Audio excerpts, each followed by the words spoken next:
अस्सलाम वालेकुम दोस्तों, मैं हूं उस्मान मंशा और आप देख रहे हैं रेसलिंग फीवर।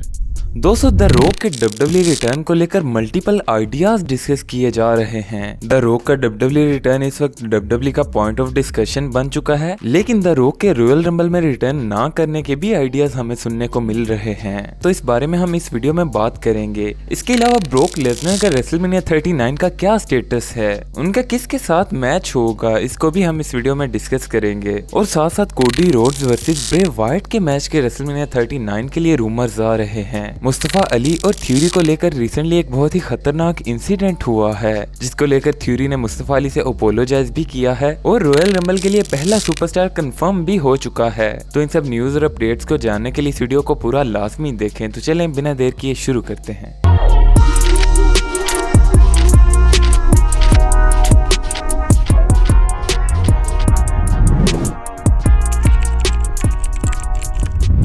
दोस्तों, सबसे पहले बात करते हैं रॉयल रंबल के लिए कंफर्म्ड सुपरस्टार के बारे में। तो जैसा कि next premium live event royal rumble है, तो इसको लेकर अभी से डब्ल्यूडब्ल्यूई ने सुपरस्टार्स को कंफर्म करना शुरू कर दिया है। और सबसे पहला सुपरस्टार जो इस वक्त रॉयल रंबल के लिए कंफर्म हो चुका है, वो कोई और नहीं बल्कि है coffee Kingston. Definitely coffee Kingston की रॉयल रंबल अपीयरेंस बहुत ही स्पेशल होती है और इनकी रॉयल रंबल में परफॉर्मेंस भी देखने लायक होती है। कोफी किंगस्टन किस नंबर पर एंटर करेंगे इसका तो नहीं पता, लेकिन वो रॉयल रंबल के लिए कंफर्म जरूर हो चुके हैं। नेक्स्ट हम बात करते हैं कोडी रोड्स और ब्रे वाइट के रूमर्ड मैच के बारे में, जो कि स्पेकुलेट किया जा रहा है कि रेसलमेनिया 39 पर होगा। तो रिसेंटली एक रूमर अपीयर हुआ जिसके मुताबिक कोडी रोड्स और ब्रे वाइट का रेसलमेनिया 39 पर मैच होगा। मोस्टली फैंस ने इस रूमर के रिएक्शन में पॉजिटिव रिस्पॉन्स दिया। उनके मुताबिक ये एक बहुत ही अच्छा मैच होगा, लेकिन कुछ फैंस के मुताबिक कोडी रोड्स को रोमन रेंज से रेसल करना चाहिए और रोमन रेंज को डीथ्रोन करने के बाद ब्रे वाइट के साथ मैच रेसल करना चाहिए। लेकिन खैर अभी तक तो कोडी रोड्स ने अपना डब्ल्यूडब्ल्यूई रिटर्न भी नहीं किया है, जो कि रॉयल रंबल के लिए एक्सपेक्टेड है कि वो रॉयल रंबल में अपना रिटर्न करेंगे। और उनके रिटर्न के बाद ही हमें उनके रेसलमेनिया स्टेटस का क्लियर आइडिया होगा कि वो रेसलमेनिया में किसके साथ मैच करेंगे।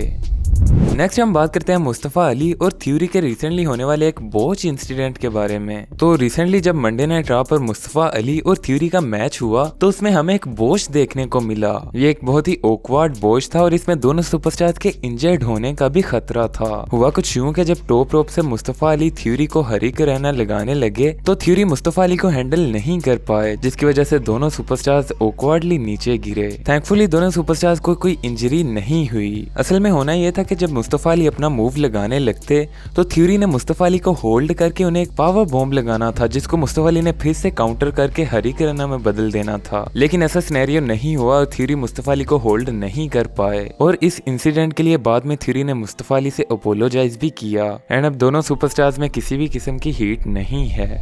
नेक्स्ट हम बात करते हैं the beast incarnate broke Lesnar के रेसलमेनिया 39 के स्टेटस को लेकर कि आखिर उनका किसके साथ मैच होने वाला है। तो ब्रोक लेसनर के करंट रेसलमेनिया प्लान्स ये हैं कि उनके कोई भी प्लान्स नहीं हैं। फिलहाल डब्ल्यूडब्ल्यूई में ब्रोक लेसनर के लिए कोई भी प्लान्स डिस्कस नहीं किए जा रहे कि आखिर उनका रेसलमेनिया 39 में क्या स्टेटस होगा। लेकिन इसका मतलब ये भी नहीं है कि वो हमें रेसलमेनिया 39 में फीचर होते हुए ही नहीं दिखाई देने वाले, क्योंकि ब्रोक लेसनर जैसे बड़े सुपरस्टार के लिए तो डब्ल्यूडब्ल्यूई को अपना लास्ट मिनट में डिसीजन चेंज करना पड़े तो वो भी कर देगी। लेकिन अभी तक तो डब्ल्यूडब्ल्यूई के पास ब्रोक लेसनर के लिए रेसलमेनिया 39 में कोई भी प्लान्स नहीं है।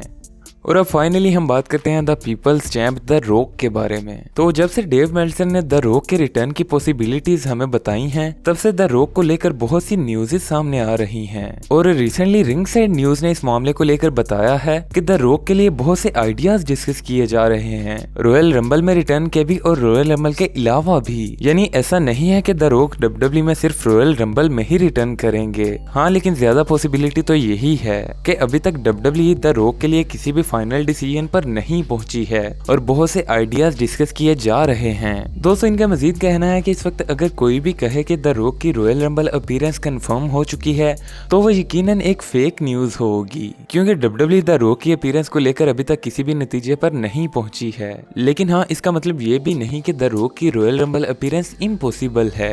बाकी दोस्तों, अगर द रॉक रॉयल रंबल में रिटर्न करते हैं तो आपका इस पर क्या रिएक्शन होने वाला है, ये मुझे कमेंट सेक्शन में जरूर बताइएगा। अगर आपको ये वीडियो पसंद आई हो तो वीडियो को लाइक लाजमी करें। ऐसी मजीद रेसलिंग वीडियोस के लिए चैनल को जरूर सब्सक्राइब कर लें। Thanks for watching and good bye.